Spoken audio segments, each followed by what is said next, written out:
Hello everyone, नमस्कार। मैं सत्यम प्रजापति आपका इस YouTube चैनल पर हार्दिक स्वागत करता हूं। बच्चों, आज मैं आपके लिए कक्षा 10 की गणित चैप्टर नंबर 3 दो चर वाले रैखिक समीकरण युग्म लेकर आया हूं। मैं आज आपको इस चैप्टर के बारे में समझाऊंगा और सीखेंगे कि ये समीकरण किस प्रकार से हल किए जाते हैं।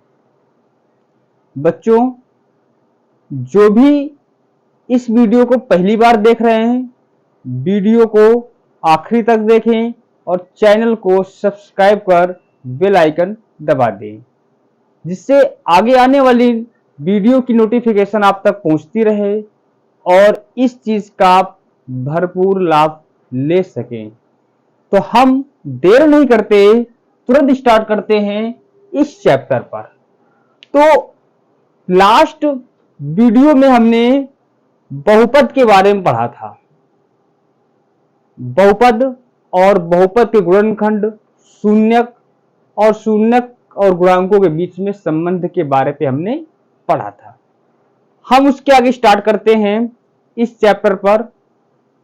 हमें किस प्रकार से ये समीकरणों को हल करने हैं, दो चर वाले समीकरण क्या होते हैं, एक चर वाले समीकरण क्या होते हैं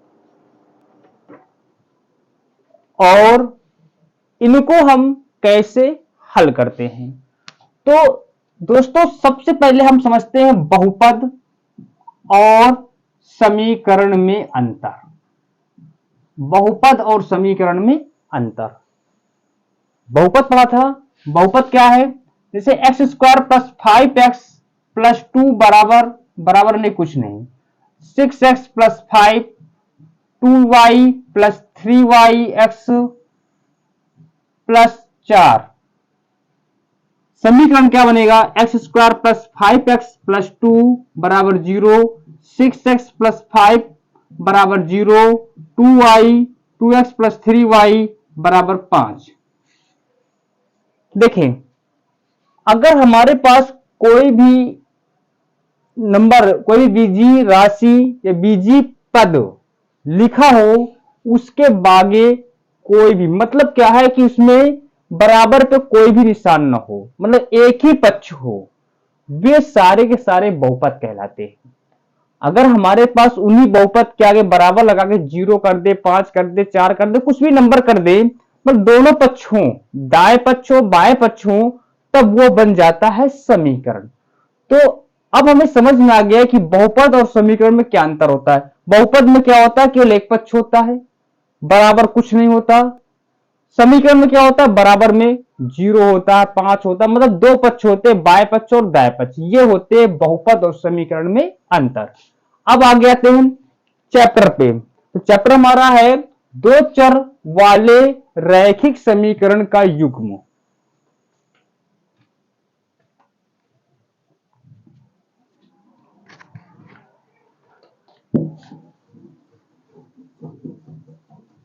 जैसे हमने कक्षा 9 में पढ़ा था एक चर रैखिक वाले समीकरण, जैसे वहां पर था 3x प्लस 5x बराबर 15 या 3x प्लस 5 बराबर 2x प्लस 6। इस प्रकार के समीकरण हमने पढ़ा था एक चर रैखिक समीकरण पे। तो मतलब क्या? एक ऐसा समीकरण जिसमें केवल बीजीय व्यंजक एक हो, उसे बोलते हैं एक चर रैखिक समीकरण। क्या बोलते हैं? एक चर रैखिक समीकरण। मतलब यह है कि हमारे पास ऐसा समीकरण दिया जाए जिसमें एक चर हो, एक बीजीय व्यंजक हो, तो हम बोलेंगे एक चर रैखिक समीकरण, या शॉर्ट नाम दे दो रैखिक समीकरण। रैखिक समीकरण, ठीक। तो ये होता है एक चर रैखिक समीकरण। अगर हमारे पास इसी प्रकार से कोई दूसरे क्वेश्चन आ जाए, कैसे क्वेश्चन आ जाए देखते हैं। 2x प्लस 3y बराबर 17, ये हमारे पास इक्वेशन है। इसमें द्विबीजीय व्यंजक है, दुईठे बीजीय व्यंजक हैं, एक x है और दूसरा y है। तो अगर हमारे पास दो बीजीय व्यंजक आए तो इसको हम बोलेंगे दो चर वाला रैखिक समीकरण। ये हो गया दो चर वाला रैखिक समीकरण। कब? जब ये दो चर राशि हो या दो बीजीय व्यंजक हो तब बोलेंगे दो चर वाला रैखिक समीकरण। अगर हमारे पास आगे लिखा हुआ है युग्म, अगर ये दो ठैया हो 6x + 2y बराबर 13। अब ये एक समीकरण ये है, एक समीकरण ये है। अब अगर दो समीकरण होते तो आप जानते हैं उनको बोलते हैं जोड़ा। जोड़ा जोड़ा हो गए, दो समीकरण जोड़ा बन गया। अब जोड़े को बोलते हैं युग्म। तो हमारे पास अगर दो चर वाले समीकरण द्विठैया हो तब बोलेंगे दो चर वाले रैखिक समीकरण युग्म। अब ये दोनों को हल करके x y का मान प्राप्त करते हैं। ये दोनों समीकरण को अगर हल करेंगे, जैसे हमने पिछली कक्षाओं में हल किया था, x के मान निकालना, y के मान निकालना, तो जब इन दोनों को हल करेंगे तो x और y के मान प्राप्त करेंगे। और x y के मान प्राप्त करने की चार विधियां हैं। कितनी विधियां भैया? चार विधियां।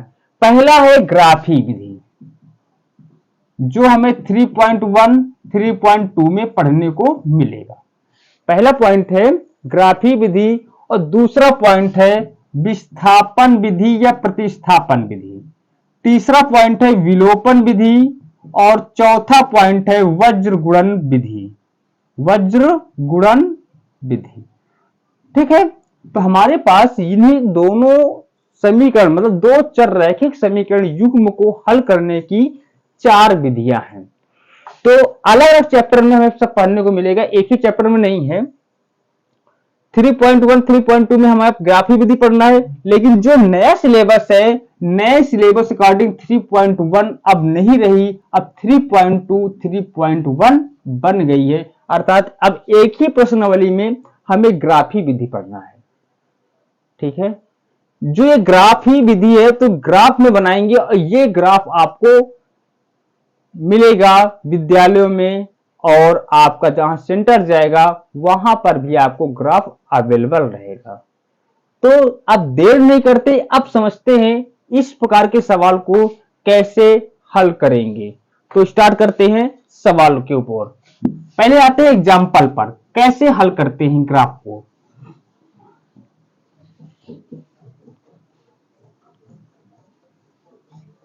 जो ये समीकरण है हमारे पास, मान लेते हैं एक समीकरण दिया गया 3x + 2y बराबर 6। अब कहा जाए कि इस समीकरण को ग्राफ में प्रदर्शित कीजिए। इस समीकरण को कहां प्रदर्शित करें? ग्राफ में प्रदर्शित करें। तो हम सबसे पहले एक ग्राफ बनाएंगे, एक आरेख बनाएंगे। आप जानते हैं निर्देशांक ज्यामिति पढ़ा, कार्तीय तल पढ़ा कक्षा 9 में, और इस प्रकार के आपने सवाल हल किया है। तो आप जानते हैं ये x अक्ष होता है और ये y अक्ष होता है। तो हम क्या करेंगे, जो आपके पास इक्वेशन दिया जाएगा इस इक्वेशन के लिए हम एक टेबल बनाएंगे। तो लिखेंगे 3x + 2y बराबर 6 के लिए सारणी। सबसे पहले आप क्या लिखेंगे, 3x + 2y बराबर 6 के लिए सारणी। तो इस प्रकार की आप सारणी बनाएंगे, इसमें दो डिब्बे होंगे, इस प्रकार से बनेगा। यहां पर लिखेंगे x और यहां पर लिखेंगे y। अब कैसे हल करेंगे, 3x + 2y बराबर 6 है तो 3x मतलब पहले x का मान कुछ और रख दो, y का मान y जाए, y का मान कुछ और रख दो, x का मान आ जाए। तो हम पहले x का मान 0 रख देते हैं। तो अगर आप x बराबर 0 रखते हैं तो 3 × 0 + 2y बराबर 6 बनेगा, और 3 शून्य शून्य होता तो 2y बराबर क्या हो जाएगा 6, y का मान आ जाएगा खट्टे से 3। तो y बराबर 3 कब होगा, जब x का मान 0 होगा। अब यहां पर अगले स्टेप में y का मान रख दो 0, y बराबर 0 रखें तो 3x + 2 × 0 बराबर 6। तो 3x बराबर क्या हो जाएगा 6, x बराबर हो जाएगा 3 दूना 6, x का मान 2 हो जाएगा। अब हमारे पास ये पॉइंट आ गए, क्या पॉइंट आ गए, पॉइंट आ गए, बिंदु हो गए, निर्देशांक में बिंदु हो गए। बिंदु क्या बना, पहला 0, 3, और दूसरा पॉइंट क्या बना 2, 0। इसमें रखते हैं, आरेख में रख देते, 1 2 3 4 5, 1 2 3 4 5, 1 2 3 4 5, 1 2 3 4 5। अब आप जानते हैं इस पॉइंट को मूल बिंदु कहते हैं। क्या कहते हैं? मूल बिंदु कहते हैं।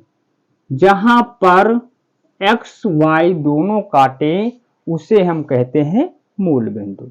तो अब हम आते हैं इस आरेख पर इन पॉइंट को रखने के लिए। तो रखेंगे भैया, कैसे रखेंगे? 0,3 है तो 0 चलेंगे x पर। ये जो पहला वाला नंबर होता है ये x पर चलने के लिए अग्रसर करता है, बताता है कि x पर चले 0। दूसरा वाला बताता है y पर चले।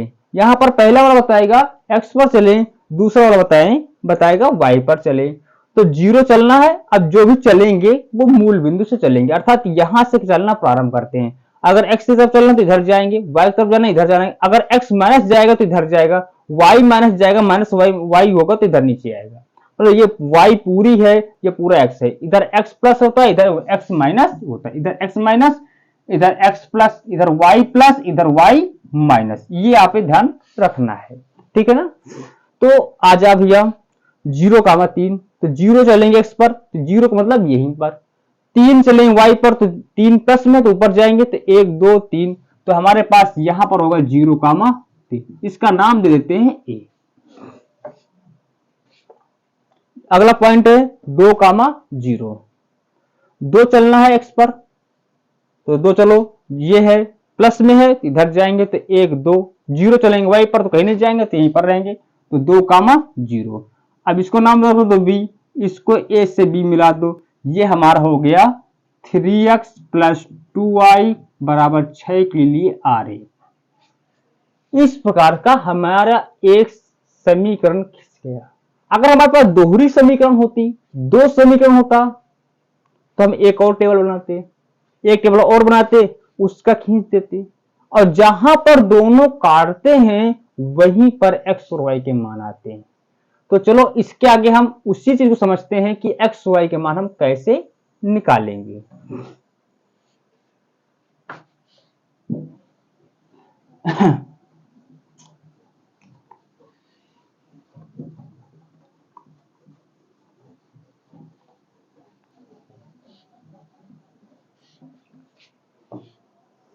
अगर हमारे पास आ जाए x प्लस वाई बराबर 10 और x माइनस वाई बराबर 3, 2 कर दो। x प्लस वाई बराबर 10 और x माइनस वाई बराबर 2। इसे हम ग्राफ में हल करें, ग्राफी विधि से हल करें। तो क्या करेंगे? तो सबसे पहले आप एक ग्राफ खींच लो, ग्राफ बना लो। ये y है, ये x है, y plus x plus x minus और y माइनस। सबसे पहले क्या करेंगे? x minus y, x plus y बराबर 10 के लिए सारणी, ठीक है ना। तो हमारे पास यह बन गया सारणी x y। x बराबर 0 रखो, y का मान 10, y बराबर 0 रखो, x बराबर 10 हो गया। अब आगे आते हैं बिंदु का 0,10 एंड 10,0। बड़ा हो रहा तो 6 कर दो, 6 कर दो तो 6 हो जाएगा, 6 हो जाएगा। x बराबर 0 बड़ा हो रहा तो 6 कर दो, कोई दिक्कत नहीं, 6 कर दिया हमने, कोई समस्या नहीं, ठीक है ना। ज्यादा बड़ा हो रहा है ना, पहले छोटा समझते हैं, ठीक है। तो 0,6, 0,6, 6,0। अब इसको यहां पर इंगित करना, 6 तक अंक ले जाओ, 1 2 3 4 5 6 7, 1 2 3 4 5 6 7, 1 2 3 4 5 6 7, 1 2 3 4 5 6 7, इतने ले गए। भैया क्या हो जाएगा? 0,6 चलो, तो 0 क्या बताता है? x पर चलना है। 6 क्या बताता है? y पर चलना है। तो 0 चलो x पर, तो यहीं पर रहेंगे, हम मूल बिंदु पर ही रहेंगे, कहीं नहीं जाएंगे। 6 चलो y पर, तो हमारे पास 6 का मतलब y, तो 1 2 3 4 5 6, ये हमारे पास हो जाएगा 0,6। 6,0, तो x पर चलो 6 और y पर चलो 0, तो x पर 6 चलो 1 2 3 4 5 6, y पर 0, तो हमारे पास हो जाएगा 6,0। अब इसको खींच दो, खींच गया, हमारे पास हो जाएगा x प्लस वाई बराबर 10, x प्लस वाई बराबर 6, 6 कर दिया है ना हमने, x प्लस वाई बराबर 6। कोई समस्या तो नहीं। अब आगे आते x माइनस वाई बराबर 2 के लिए, x माइनस वाई बराबर 2 के लिए, ठीक है ना। तो हमारे पास क्या हो जाएगा, खींच दो इस प्रकार से, x वाई 0 रखो, y बराबर -2, y बराबर 0 हो तो x बराबर 2, बिंदु क्या हो जाएंगे 0, -2 और 2, 0, तो 0, -2, 0 यहाँ पर -2 यहाँ पर हो जाएगा, तो 0, -2 ये हो गया, 2, 0, तो 2 हमारे पास ये 0 यहीं पर रहेगा, तो 2, 0। अब यहां पर खींच दो, जहां पर ये काट रही है यहीं पर आपके एक्स वाई के मान आ गया, जहां पर ये काट रही हैं यहीं पर आपके एक्स वाई के मान आ गए, तो इधर ये, इधर ये, इसके सामने जा रहा है कि नहीं जा रहा है। अब x पर कितना गया, 1 2 3 4, x पर 4, y पर 1 2 1 2 2 के सामने है, तो ये बना 4, 2, तो x का मान 4 आएगा, y का मान 2 आएगा निश्चित तौर पर।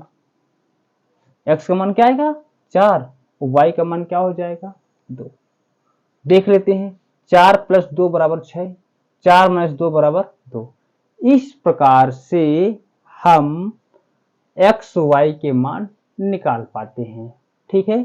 तो आई होप अब आपको ग्राफी विधि समझ में आ गई हो। अब हम रुख करते हैं प्रश्नावली की ओर। हमें पढ़ना है प्रश्नावली 3.1, जो कि पहले की 3.2 थी। जो अब पुराने 3.1 थी वो रिड्यूस हो चुकी है, नया 3.1 बना है, ओल्ड बुक का 3.2। आते हैं,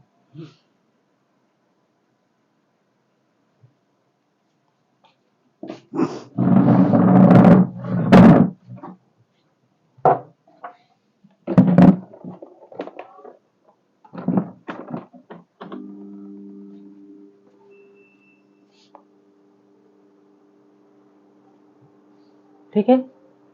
3.1 क्वेश्चन नंबर 1 पे आते हैं।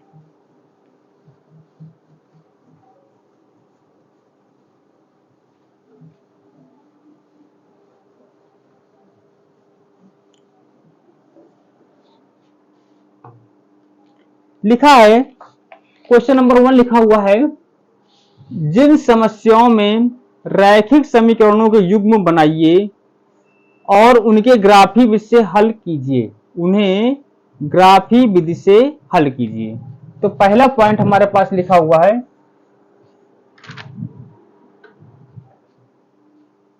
पहला पॉइंट लिखा हुआ है, पहले लिखा हुआ है कि कक्षा 10 के 10 विद्यार्थियों ने एक गणित की पहेली प्रतियोगिता में भाग लिया।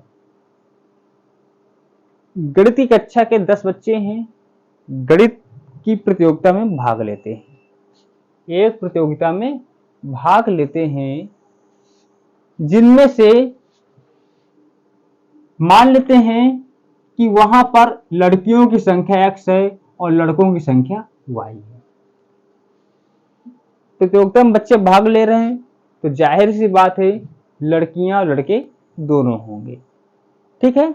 बताया जा रहा है बुक में कि लड़कियों की संख्या लड़कों की संख्या 4 अधिक है, तो जब कहा जा रहा है तो यहाँ पर लड़कियां भी हैं और लड़के भी हैं, ठीक है ना।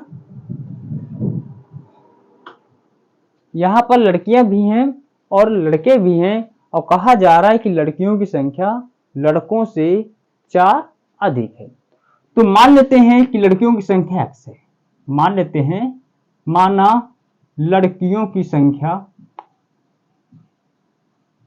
बराबर x और लड़कों की मान लेते हैं संख्या y है। तो टोटल कितने विद्यार्थी हैं 10, टोटल विद्यार्थियों की संख्या कितनी है 10। तो हमारे पास प्रथम शर्त से x प्लस वाई बराबर 10। इक्वेशन 1। हमारे पास लड़के और लड़कियां दोनों मिलाकर 10 बच्चे हैं, तो हमारे पास x प्लस वाई बराबर क्या हो जाएगा, 10 हो जाएगा। अब द्वितीय शर्त से क्या कहा जा रहा है, द्वितीय शर्त में कहा जा रहा है कि जो लड़कियों की संख्या है वो लड़कों की संख्या से 4 अधिक है।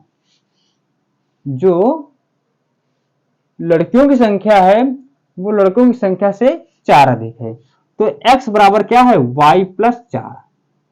y से 4 अधिक है, y को इधर लाएंगे तो x माइनस वाई बराबर क्या हो जाएगा, 4। इक्वेशन बन जाएगा 2। अब आगे आते हैं। अब इसे हमें ग्राफी विधि से हल करनी है। किस विधि से हल करनी है, ग्राफी विधि से। तो आते हैं x प्लस वाई बराबर 10 के लिए सारणी। तो क्या हो जाएगा, x y, x बराबर 0 रखो, y बराबर 10 हो जाएगा, y बराबर 0 रखो, x बराबर 10 हो जाएगा। बिंदु क्या हो जाएंगे हमारे पास, 0,10 और 10,0। ये पॉइंट बन जाएंगे। इसके बाद क्या करेंगे, ग्राफ खींच दो। 1 2 3 4 5 6 7 8 9 10। 1 2 3 4 5 6 7 8 9 और नीचे 10। 1 2 3 4 5 6 7 8 9 10। 1 2 3 4 5 6 7 8, इधर जाएगा नहीं ज्यादा, ठीक है ना। तो ये हमारे पास x है और ये हमारे पास y है। तो 0,10, तो 0 ये है, 10 यहाँ पर, 1 2 3 4 5 6 7 8 9 10, 0,10 ये हो गया। 10,0, 10,0, 1 2 3 4 5 6 7 8 9 10, 10,0 ये हो गया। अब इनको मिला दो, मिल गया। ये किसका है, x प्लस वाई बराबर 10 के लिए।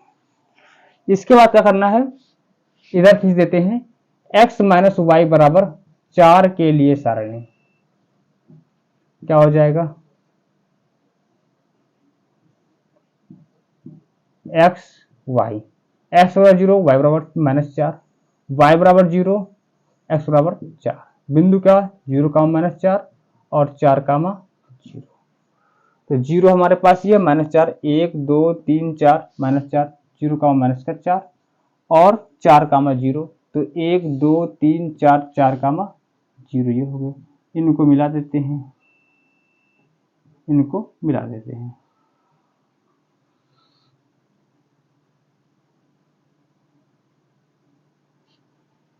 यहां पर काट रहा है, काट रहा है यहां पर। अब देख रहे हैं 1 2 3 4 5 6 7, इधर 1 2 3, मतलब 7,3 पर काटता है। तो अर्थात x का मान 7 आएगा, y का मान 3 आएगा। तो यही चीजें हमें ग्राफ से हल करके बताना है कि लड़कियों की संख्या कितनी है और लड़कों की संख्या कितनी है। तो लड़कियों की संख्या हमें 7 आ गई और लड़कों की संख्या 3 आ गई। तो हमें ग्राफ से पता है, ग्राफ से x बराबर 7 और y बराबर क्या है, 3। ये लड़कों और लड़कियों की संख्या आ गई, ठीक है ना। तो इसी प्रकार की हमें क्वेश्चन हल करने हैं। तो अब आगे आते हैं नेक्स्ट क्वेश्चन की ओर, पहले का सेकंड नंबर क्वेश्चन।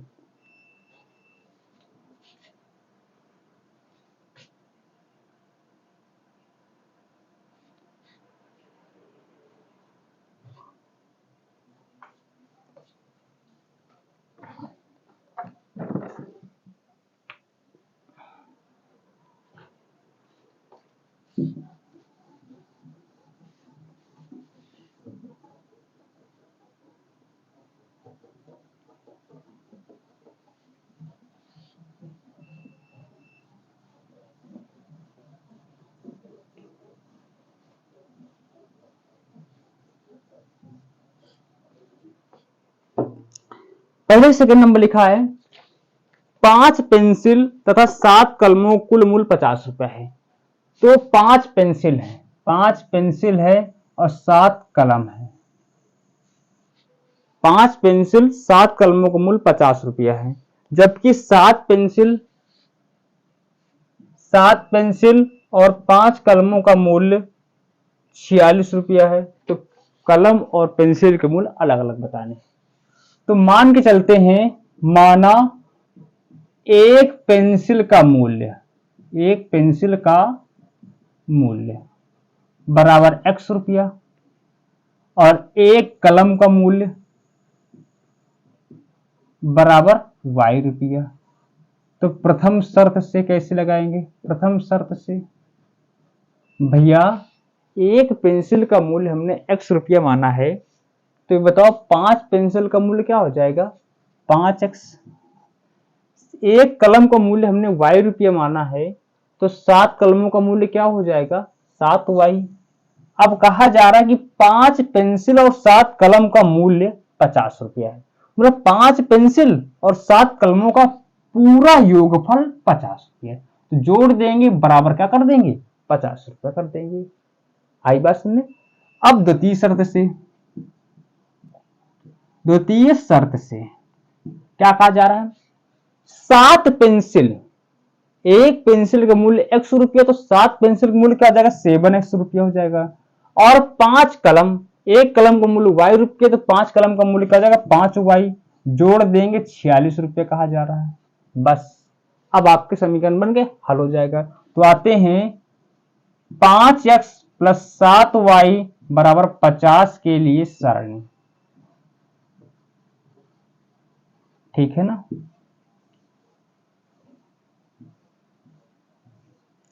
x और y। अब हमारे पास x बराबर कुछ भी रखो, तो 0 रख दो, तो 7y बराबर क्या हो जाएगा? 50। y का मान क्या हो जाएगा? 50/7, 7 7 49, तो 50/7।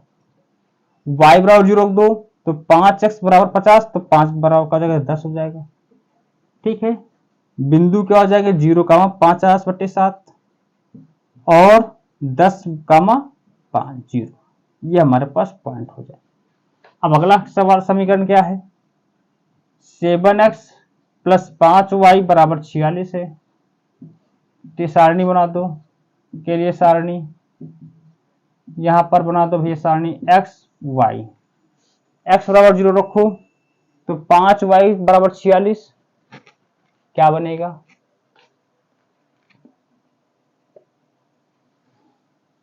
46/5। y बराबर 0 रख दो, 46/7, ये हमारे पास हो जाएगा।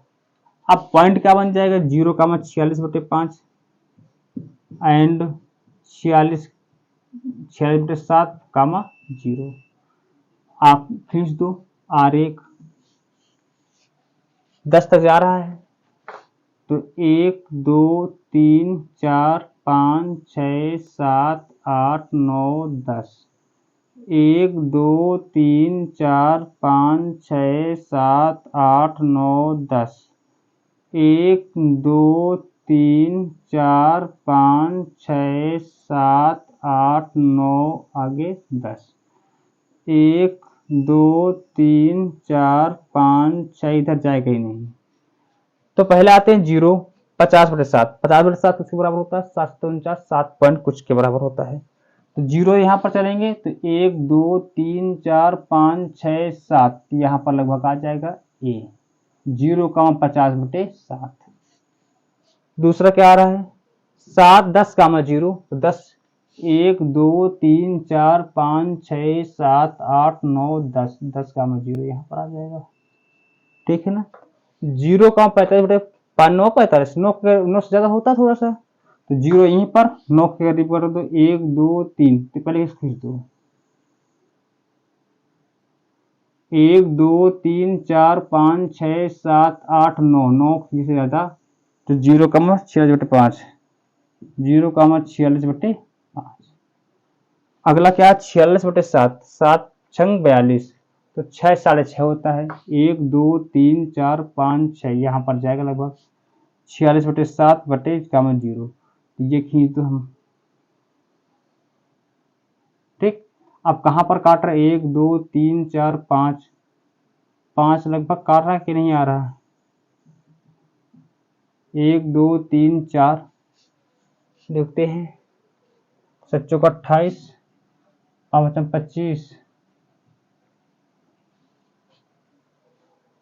5 ना नहीं आ रहा, ग्राफ में तो आएगा, ठीक है ना। तो हल कर लें तो ज्यादा बेटर है। तो हमारे पास इतना आ गया, तो क्या हो जाएगा भैया हमारे पास, क्लियर। अब इसे हमारे पास मान क्लियर, क्योंकि हमारे पास ग्राफ तो है नहीं, तो हमारा क्लियर मान नहीं निकल पा रहा है, ठीक है ना। तो अगर हमारे पास हल कर रहे हैं इसे, तो हम समीकरण की सहायता से हल कर लेंगे। तो हमारे पास क्या लेंगे, समीकरण 1 ले लें। समीकरण 1 से क्या है, 5x प्लस 7y बराबर 50।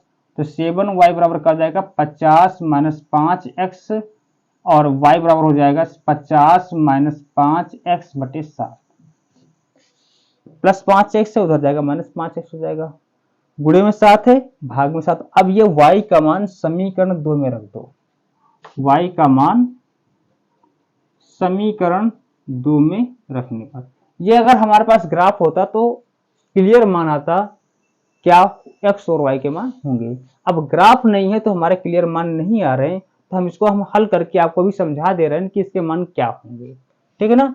तो y का मान रख दो समीकरण 2 में।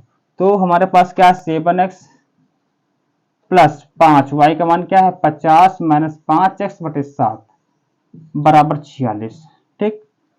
तो क्या हो जाएगा, इधर हर कर दे रहे हैं, 7x प्लस 50 50 हम 250, 250 हो जाएगा, गुणा करवा दो, 5 50 माइनस 5 5 25x बटे में क्या है 7 बराबर क्या है 46, भाग करो 7 7 49, 49x प्लस माइनस 25x, अब प्लस 250, 7 गुणे में भाग में गुणे में जाएगा 7 6 42, 7 चौका 28, 28 4 32, घटाओ 49 में 25 घटाओ 24, तो 24x, इस उधर ले जाओ घटा देंगे, तो 322 में 50 250 घटाएंगे तो क्या बचेगा, 50 भी 70 तो 72, तो 24x बराबर 72, तो x बराबर क्या हो जाएगा 3। तो y का x बराबर 3 आया, x बराबर 3, तो 3 पचे 15 और 7 पना 35, y बराबर 5, x बराबर 3 y बराबर 5। देखो x बराबर 3, तो 1 2 3, x बराबर 3, यहाँ पर लगभग काटेगा, जो हमारे पास कटिंग है सही से कटिंग नहीं आई, तो हमारे पास लगभग काटेगा इस प्रकार से, यहाँ से काटेगा, ऐसे काटेगा। तो हमारे पास x बराबर 3, y बराबर क्या आएगा 1 2 3 4 5, 5 इस प्रकार से काटेगा। तो x बराबर 3, y बराबर 5, जो कटान बिंदु होगा वो x और y के मान ही पर ही काटेगा और इधर उधर नहीं काट सकता।